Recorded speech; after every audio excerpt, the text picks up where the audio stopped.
Bueno, en este capítulo vamos a hablar un poco de las proteínas. Vamos a abordar lo que son las proteínas, cómo se clasifican, dónde la encontramos, cuáles son las particularidades digestivas de los monogástricos y de los rumiantes, así como su destino metabólico. Ahora, siguiendo con los macronutrientes. Los macronutrientes que vimos eran los carbohidratos, los lípidos y ahora las proteínas. Las proteínas. Dentro de su concepto podemos decir que estas proteínas son, así como los lípidos y los carbohidratos, compuestos orgánicos también, que tienen la característica de que no se almacenan en el organismo porque se renuevan constantemente, a diferencia de los carbohidratos y las grasas que se pueden almacenar en el tejido adiposo o bien dentro de los músculos y el hígado como ser el glucógeno para la glucosa.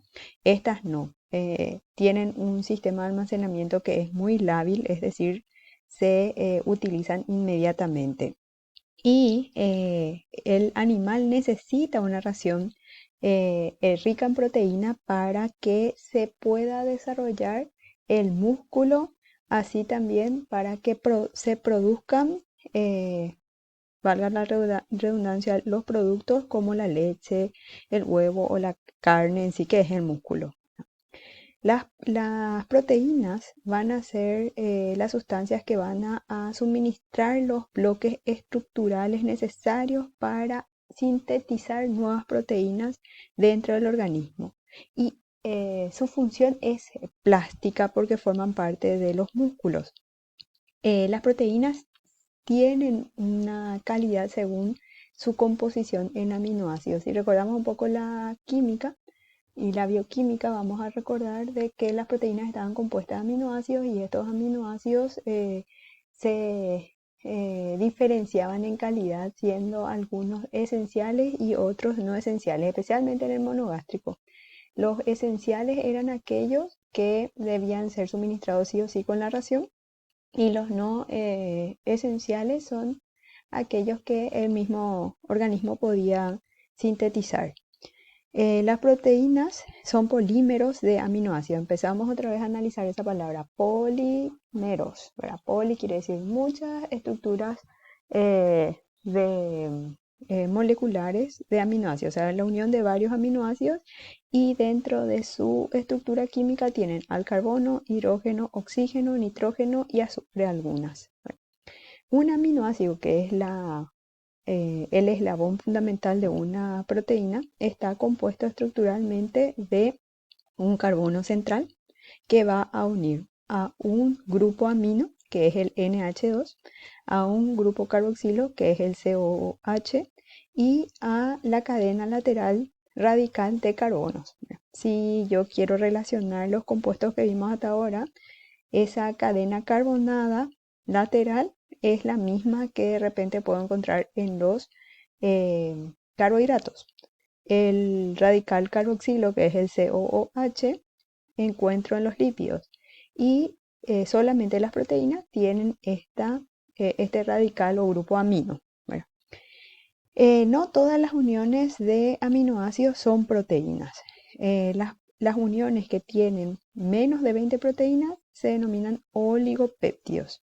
Las uniones que tienen entre 20 y hasta menos de 50 aminoácidos se llaman polipéptidos, y si las uniones presentan más de 50 aminoácidos, sí ya se llaman proteínas.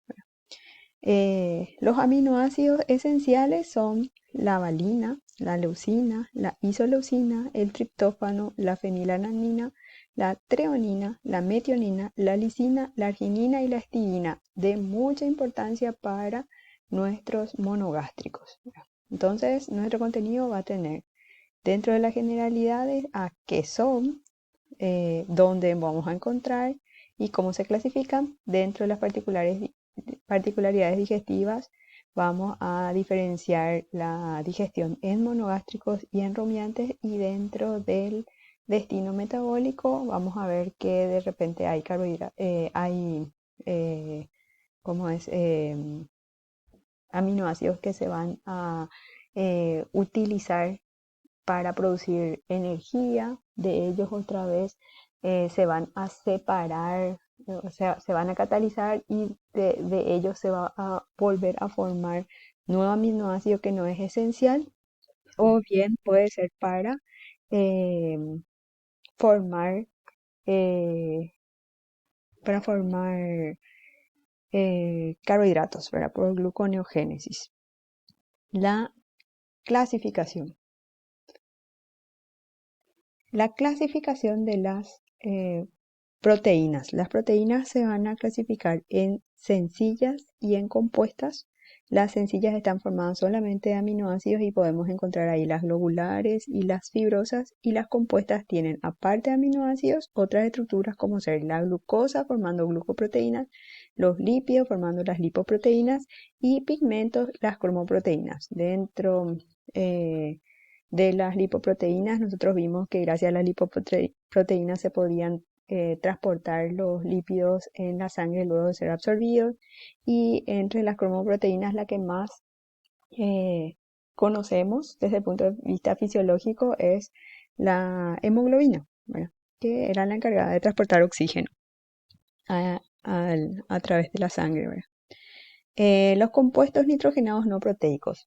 Dentro de, del capítulo de proteínas no podemos dejar de mencionar aquellos compuestos que tienen nitrógeno y no son proteínas, porque en la alimentación de animales nosotros tenemos a estos compuestos, especialmente en los rumiantes son unos capos en poder utilizar estos compuestos, porque de ellos, de estos compuestos que no son proteínas, los rumiantes son capaces de formar proteínas.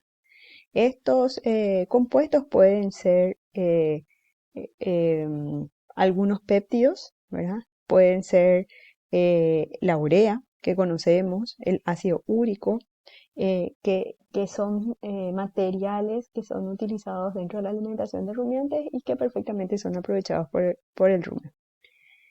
También en los vegetales, en el pasto, por ejemplo, hay aminoácidos libres, hay amidas y alcaloides que hacen las veces de compuestos nitrogenados no proteicos. Un compuesto nitrogenado no proteico está presente en mayor concentración en el forraje, en el heno, en el ensilado, ¿verdad? Y en menor concentración en las semillas maduras y en los alimentos concentrados, ¿verdad? Y ahí vemos una imagen de dónde se encuentran eh, las fuentes proteicas para la alimentación. Esta es una imagen destinada a la alimentación humana, pero nos puede servir para poder graficar eh, nuestra estructura mental de dónde encontrar a la proteína. Por supuesto, si nuestro animalito necesita proteína para formar músculo, yo sé que le puedo dar carne, y ahí vemos el pollo, ¿verdad? En algunos casos puedo ver que el alimento destinado a las mascotas puede tener hígado, que también es una víscera y está rica en un músculo, una musculatura lisa y es fuente de proteína. De repente puedo encontrar como una fuente de aporte de proteínas unas semillas que son de origen oleaginoso, o sea, tienen aceite en su interior. Ahí vemos el maní, el sésamo, la chía, la soja. La soja es la principal realmente dentro de la alimentación animal, donde por un proceso de industrialización se extrae el aceite y queda un residuo industrial que es perfectamente destinado a la alimentación animal y es rico en proteínas, ¿verdad? Una vez que pasamos estas generalidades de las proteínas, vamos a las particularidades digestivas. Y acá tenemos dos situaciones. Tenemos la digestión en los monogástricos y la digestión en los rumiantes. En los monogástricos, la proteína, que es una molécula o una estructura molecular pesada, se tiene que degradar, ¿verdad? Al monogástrico, a nuestro perrito le estamos dando carne. La carne es un alimento que tiene una estructura compleja y tiene que ser degradado esa estructura hasta su eslabón principal, que son los aminoácidos, y ahí recién va a ser absorbida en la mucosa intestinal. Van a intervenir varias enzimas, ¿verdad? Y la degradación o la digestión empieza en el estómago. En el estómago está la pepsina y luego en el intestino delgado a través del páncreas encontramos a la tripsina, a la quimotripsina, a las elastasas, las carboxipeptidasas A, carboxipeptidasas B y las aminopeptidasas. Estas enzimas se vuelven a clasificar en endopeptidasas si es que atacan a la estructura de la proteína en el interior y exopeptidasas si es que atacan a los radicales que están en los extremos. Bueno, la digestión en el monogástrico entonces empieza en parte con una digestión mecánica que gracias a los dientes y un poco la dilución en la saliva empieza ya una disminución de las partículas de alto peso molecular. Y luego en el estómago se empieza el proceso digestivo con la desnaturalización por el ácido clorhídrico seguido por la digestión por la pepsina, la ración que es rica en proteína y que es de por sí es resistente a las enzimas, primero tiene que estar en contacto con el ácido clorhídrico que hace que en la estructura de alto peso molecular se vuelva menos ordenada y así se vuelva susceptible a la hidrólisis. Entonces empiezan a caer o a destruirse los enlaces que son sensibles a la pepsina. La pepsina dijimos que era una endopeptidasa. Entonces rompe a la estructura en el medio y donde por los movimientos, por la presencia del ácido clorhídrico, esta situación va repitiéndose hasta que en ese primer proceso digestivo se producen polipéptidos y algunos aminoácidos. Luego, este producto de la primera digestión pasa al intestino delgado, donde van a ser atacadas por las enzimas pancreáticas. Primero aparecen la tripsina y la quimotripsina, que van a volver otra vez a romper las estructuras, formando cada vez fragmentos peptídicos que van a ir reduciéndose en tamaño y luego van a ser atacados por las carboxipeptidasas y aminopeptidasas que eran exopeptidasas que van a romper a, al- a la estructura en sus radicales carboxílicos y aminos y van a quedar los aminoácidos libres y pequeñas cantidades de péptidos que van a ser absorbidas a través de la mucosa intestinal. La absorción de los aminoácidos es activo. Se necesita la presencia de la vitamina B6 y existen tres tipos de transportadores para los aminoácidos. Hay transportadores para aminoácidos neutros, para aminoácidos básicos, para aminoácidos ácidos. Y el ritmo de la absorción va a depender de la composición de los aminoácidos presentes en el intestino y que estén disponibles sus transportadores, de los péptidos que estimulan las enzimas que controlan la motilidad intestinal. Y hay que ver también que dentro de la digestión y absorción de las proteínas hay un momento en donde los mamíferos tienen una absorción muy particular a través de la pinocitosis que solamente se da en los recién nacidos para que por ese proceso que no es activo se pasen las inmunoglobulinas, ¿verdad? El transporte de los aminoácidos dijimos que se realiza por medio de transportadores y después ocurre el mecanismo de metabolismo proteico.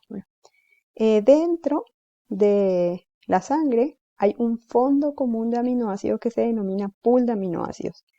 Ese pool de aminoácidos tiene aminoácidos que vienen de los alimentos, de la degradación del tejido, ¿verdad?, tisular del músculo, y unos aminoácidos no esenciales que son sintetizados por el organismo. Estos aminoácidos se pueden utilizar para sintetizar nueva proteína, se pueden utilizar para sintetizar hormonas, enzimas y otros compuestos nitrogenados, o bien se pueden degradar con fines energéticos que van a dar lugar a la energía que necesita el organismo. Solamente que utilizar energía a partir de los aminoácidos